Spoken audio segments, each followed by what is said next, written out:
Continuando con nuestro curso, el día de hoy vamos a ver un tema para mí bastante interesante, ya que en mi opinión forma parte de las bases de React. Es algo que debes de entender bastante bien si quieres considerarte en un futuro un desarrollador avanzado de React o inclusive de frontend. Y me refiero a que el día de hoy vamos a ver el concepto de componente. No te preocupes, el día de hoy no vamos a ver absolutamente nada de código, por lo que no tienes que escribir nada. Simplemente tienes que entender todo lo que te voy a explicar en este video. Y te preguntarás por qué tengo una imagen en 3D aquí, ¿de qué va? Esto es muy simple. Yo suelo utilizar la analogía de que los componentes de React son como piezas de Lego. Son piezas pequeñas que nos ayudan a construir algo mucho más grande. Y es por eso que tengo esta imagen aquí en 3D para ejemplificarte cómo sería esto utilizando la analogía de los Legos.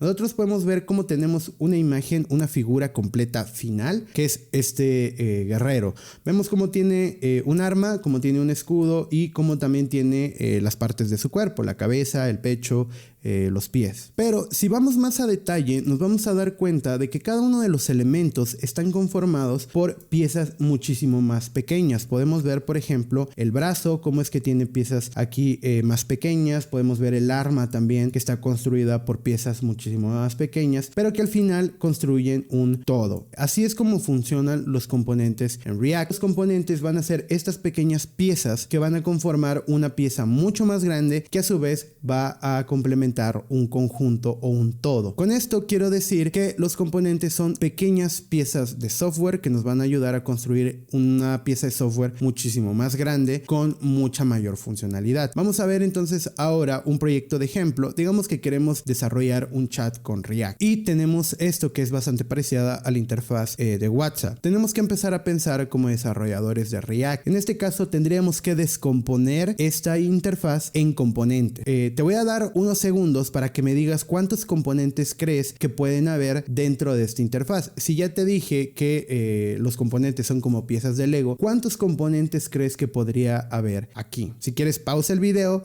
analízalo y me dices tu respuesta. Te voy a dar la respuesta y es que en realidad son muchos componentes, no son 3, ni 2, ni 1, son varios. Y vamos a ver cuáles son los elementos o los componentes que conformarían esta interfaz gráfica. Primero tenemos el componente chat, que sería el elemento completo. En nuestro ejemplo va a ser la figura completa. Ese es nuestro componente principal, es nuestro componente general, el que vamos a ver al final renderizado. Por eso es que se encuentra en la cima del todo. Es el elemento ya construido a través de los demás, ¿ok? De este elemento principal se van a dividir en otros 3 elementos principales, que sería el header, una lista de mensajes y nuestro chat input. Aquí lo podemos ver. Nuestro header sería esto que tenemos aquí, que es básicamente donde está la imagen, el nombre, el botón de llamada. Luego tenemos la lista de mensajes, que sería todo esto que está aquí, que conforma justamente eso, la lista de los mensajes que nosotros vamos a ver. Y finalmente tenemos otro componente por acá, que sería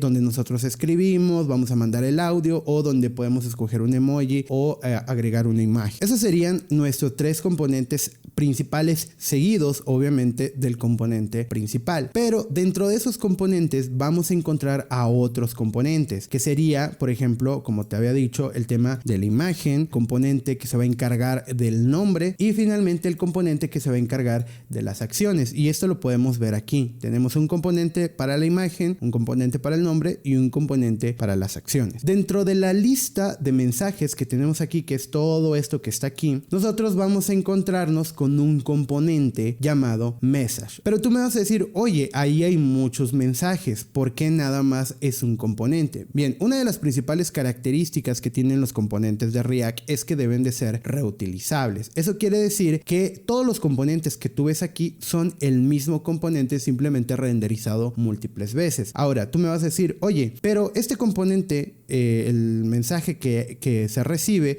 tiene un fondo de color blanco y está a la izquierda, mientras el mensaje que yo envié está del lado derecho y tiene un fondo verde. A eso se le llama reutilización de componentes, ya que es el mismo componente que se va a encargar de una sola responsabilidad, que es mostrar los mensajes, pero que va a recibir propiedades que van a hacer que cambie su forma de desplegarse. En este caso, al recibir un sender ID a través través de un prop, va a tomar la decisión de mostrar un fondo de color blanco o de mostrar un fondo de color verde, y también la posición, mostrarse a la izquierda o mostrarse a la derecha. Como te digo, no te preocupes por la parte técnica porque más adelante vamos a ahondar en lo que son los props, pero digamos que este componente va a recibir información externa que le va a ayudar a determinar qué color de fondo debe de tener y en qué posición se debe de mostrar. A eso se le llama props y a eso se le llama reutilización de componentes. Entonces, a final de cuentas, a pesar de que veas muchos componentes aquí, en realidad es solo uno que se está renderizando múltiples veces. Eso también lo vamos a ver más adelante, a ver cómo utilizar un solo componente para reutilizarlo muchas veces, pero te tiene que quedar la idea de que esto es solo un componente, ya que la funcionalidad solamente es una, que es mostrar el mensaje. El estilo pues puede variar dependiendo de alguna decisión lógica. Y finalmente tenemos lo que podría ser el componente más sencillo o más fácil, que sería esta parte que tenemos aquí, que es el chat input. Y digo que podría parecer el componente más simple porque en realidad es el componente más complejo de toda nuestra interfaz. Si nos damos cuenta, toda esta parte que está aquí está ocupada por los otros componentes, y dentro de nuestra interfaz solamente tenemos este pequeño espacio para nuestros chat input. Entonces, ¿por qué es el componente más complejo? Bien, si nos vamos otra vez a nuestra rama, vamos a ver cómo chat input a su vez tiene otros subcomponentes. Tiene la parte del emoji, tiene la parte donde vamos a escribir el texto, tiene la parte de adjuntar una imagen o un documento, tiene un componente para poder enviar notas de voz, y estos a su vez cada uno va a tener diferentes funcionalidades y por ende diferentes componentes, como cual, por ejemplo, en el tema de la voz, vamos a ver que la voz va a tener que desplegar una interfaz, porque en el momento en el que tú le des clic a ese componente, tiene que mostrar una interfaz que le haga saber al usuario que se está grabando su voz. Tiene que tener acceso al hardware y tiene que validar. ¿Qué va a validar? No sé, que la nota de voz no sea demasiado grande, que no sea una nota de voz, por ejemplo, de más de 30 segundos, etcétera. Y lo mismo aplica, por ejemplo, al componente de attach. Cuando nosotros le damos aquí a adjuntar o agregar una foto, nosotros vamos a tener que validar que esa foto no sea muy grande, no sea muy pesada, que tenga un formato correcto. Entonces, tiene muchísimas responsabilidades y a su vez tiene muchos componentes dentro, a pesar de que a nivel visual, a nivel gráfico, este sea el más pequeño, es el que más responsabilidad tiene. Y hablando de responsabilidad, vamos a hablar de los principios más importantes que se tienen que aplicar al momento de crear un componente en React. Y es que sí, vamos a ver los principios fundamentales de un componente de React, que se pueden aplicar inclusive a otros proyectos, pero en este caso lo vamos a ver enfocado a React. Tenemos el primero, que es el principio KEYS, que significa Keep It Simple Stupid. Esto es lo que les decía, tenemos que mantener nuestro componente simple, que haga solamente una cosa, porque esto nos va a ayudar más adelante. Te voy a poner un ejemplo. Digamos que nuestro robot tiene una falla y resulta que al momento de agregar el arma, esta se cae. Quiere decir que hay un componente, un elemento, un Lego aquí que no está funcionando. Cuando nosotros detectemos ese problema, vamos justamente a ir a esa parte. No vamos a ir al escudo, no vamos a ir a la cabeza, ni vamos a ir a las piernas. Vamos a ir específicamente a la mano donde sostiene el arma, y ahí vamos a detectar cuál es el problema. Así de simple, fuimos directo a donde sabemos por lógica que está el problema, que en este caso sería en la mano. Tal vez nos hace falta una pieza, o tal vez no colocamos una pieza de manera correcta, lo arreglamos y solucionamos el problema. No tuvimos que ir pieza por pieza, no tuvimos que ir buscando en todos lados, sino que ya sabíamos. Por lógica, como es la única responsabilidad de nuestro brazo sostener el arma y eso no estaba funcionando, pudimos ir perfectamente a esa parte. Ahora, funciona de la misma manera en nuestros componentes. Supongamos que el mensaje que yo estoy enviando tiene el fondo de color blanco, ¿ok? Tendría que ser verde, pero en este momento es blanco. Como ya tengo perfectamente definidos todos mis componentes aquí, yo ya tengo mi header, mi lista de mensajes, el chat input, yo ya no tengo que ir a buscar en todos lados. ¿Por qué? Porque yo ya sé que específicamente mi problema se encuentra dentro de este componente. La lógica que está dentro de ese componente no está funcionando como debería. Entonces, en lugar de ir a revisar uno por uno, me voy a ir justamente a este componente, que es el que que yo ya sé que tiene el error. Posiblemente, en lugar de pasarle un sender ID, digamos, le estoy pasando un sender ID con minúscula. Esto es bastante común en JavaScript y vamos a ver cómo evitarlo más adelante con TypeScript. Pero supongamos eso, de que al momento de hacer la comparación para seleccionar el color verde en lugar del blanco, nosotros estamos utilizando la variable como sender ID con la ID minúscula en lugar de la ID mayúscula. Ese va a ser todo nuestro error, pero lo podemos identificar y encontrar de manera muy rápida porque sabemos a qué componente ir y sabemos específicamente dónde estamos aplicando esa validación. Entonces vamos a ir a esa parte del código de nuestro componente, lo vamos a corregir y ya va a funcionar. Esa es una de las grandes ventajas que tiene todo esto de la metodología de componentes que aplica React, que es muy sencillo para temas de escalabilidad. En el momento en el que tu software crezca, no tiene por qué ser un dolor de cabeza darle mantenimiento, buscar, encontrar errores o fallas, sino que al contrario, tiene que ser muy simple para poder solucionar este tipo de cosas, ¿no? Entonces, eso es lo que nos permite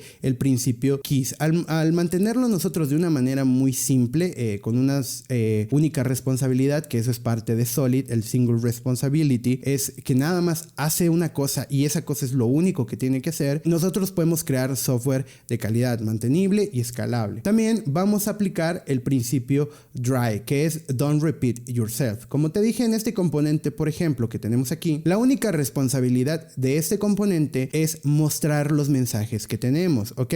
Sí, cambia un poco y se muestra a la izquierda o se muestra a la derecha o se muestra de color blanco o de color verde, sí, pero eso no debería de modificar el comportamiento o la funcionalidad de nuestro componente. No tiene caso que creemos un componente para los mensajes recibidos y un componente para los mensajes enviados, porque a final de cuentas vamos a estar repitiendo código. Y uno de los principios del DRY es que no tienes que repetirte, simplemente tienes que adaptarlo, que también funciona para los demás principios. En ese sentido, estamos cumpliendo con estos principios porque nuestro componente es exactamente el mismo, simplemente que cambia de acuerdo a los parámetros que nosotros le pasemos. Como te vuelvo a repetir, no te preocupes por la parte técnica. Todo lo que te acabo de mencionar es solamente para que entiendas cómo funciona de manera teórica un componente, qué principios tienes que aplicar y cómo se supone que tienes que pensar al momento de desarrollar una interfaz. Esto es muy importante porque cuando te toque a ti desarrollar proyectos basados en una interfaz gráfica, sepas definir perfectamente cuáles van a ser tus componentes. No te preocupes, esto al principio puede ser complicado, al principio puedes no identificar correctamente los componentes que necesitas, pero este conocimiento se va a dar conforme vayas practicando, conforme vayas creando proyectos, te vas a ir dando cuenta de la importancia que tiene la abstracción de funcionalidad en componentes mucho más pequeños y no tener todo en un mismo componente. Esta experiencia la vas a ir adquiriendo conforme vayas trabajando con proyectos. Posiblemente no fuiste capaz de visualizar la cantidad de componentes que habían en el ejercicio que hicimos previamente, pero eso es porque no estás acostumbrado a ver una interfaz de esa manera. Como te repito, la idea de todo este curso es que vayas desarrollando ese tipo de habilidades, no tanto el código, no tanto la parte práctica, porque realmente eso es algo que vas a adquirir con el tiempo, mientras que los conocimientos teóricos, mientras que la base de la tecnología es lo que realmente importa para que lo demás vaya fluyendo por sí mismo. Entonces, con esto terminamos nuestro módulo de componentes, la parte teórica. Ya vamos a hacer pronto la parte práctica, donde veamos los estados, los props, todo eso. Por el momento, lo único que quería en este video es que entendieras la parte teórica de lo que son los componentes, para que más adelante podamos aplicarlos de manera técnica y tú ya sepas el porqué de las cosas. Esto sería todo por el momento. Si tienes alguna duda, recuerda que puedes dejarme en los comentarios aquí abajo y también puedes unirte al canal de Discord, que también está en la descripción, en donde te puedo ayudar con todas las preguntas que tengas relacionados a lo que estamos viendo. Recuerda que puedes unirte al canal de Discord, que también tienes el link aquí en la descripción, en donde te puedo resolver todas las dudas que tengas. Espero que el video te haya gustado y hayas entendido todo lo que traté de explicarte. Nos vemos en el siguiente video, en donde ya vamos a ver algo un poco más técnico, que es JSX o JSX, que es la tecnología base para el renderizado de componentes en React. Todo lo que acabamos de ver lo vamos a ver ahora sí de una manera mucho más práctica. Antes se me olvidaba, quisiera agradecer a los miembros del canal, que esta es una nueva funcionalidad que YouTube me dio para crear una especie de comunidad de miembros. Quiero agradecer a Jesús Leonardo, Lizeth Zaragoza y a Sánchez Emir, que son miembros del canal y que están apoyando este contenido. Quiero agradecerles por formar parte de los miembros. Ahora sí, nos vemos en el siguiente video.